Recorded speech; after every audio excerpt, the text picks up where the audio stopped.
భారతదేశ రైతులు పురుగు మందులు విపరీతంగా వాడుతున్నారంట. దానివల్ల వాతావరణం చెడిపోయింది, ప్రజలకందరికీ క్యాన్సర్ వచ్చిందని చెప్పేసేసి తప్పుడు ప్రచారం చేస్తున్నారు. ఇందులో నిజాలు ఏంటో తెలుసుకోవాల్సిన అవసరం ఉంది మీకు. చైనాలో ఒక హెక్టార్ పంటకి 13 కిలోలు పురుగు మందులు వాడతారు. అదే జపాన్లో దాదాపు 11.8 కిలోలు వాడతారు. నెదర్లాండ్స్ అది గొప్పగా అభివృద్ధి చెందిన దేశం అని చెప్తారు, వాళ్ళు 7.8 కిలోలు వాడతారు. అమెరికాలో 3 కిలోలు వాడతారు.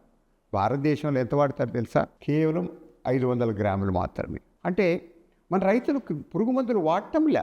నిజంగా చెప్పాలంటే భారతదేశంలో 1,20,000 కోట్లు పంటలు పురుగు మందులు వాడనందువలన రైతులు నష్టపోతున్నారు. ఒక పత్తి రైతు ఈరోజు దాదాపు ₹1,00,000 ఖర్చు పెడతాడు, మిర్చి రైతు అంత ఖర్చు పెడతాడు. మరి పంట నష్టపోతే ఎవడయ్యా గట్టిస్తాడు? వీళ్ళు కూర్చొని చెప్తుంటారు, ఈ పట్టణాల్లో ఉండేవాళ్ళు ఈ హాఫ్ బేక్డ్ అంతా ఏదో వాతావరణాన్ని కాపాడాలా, దేశాన్ని కాపాడాలా, ఆరోగ్య కాపాడాలంటున్నారు. ఇది చాలా పొరపాటు. క్యాన్సర్ విషయంలో కూడా నేను మీకు చెప్తున్నాను, ఇది తప్పు ప్రచారం.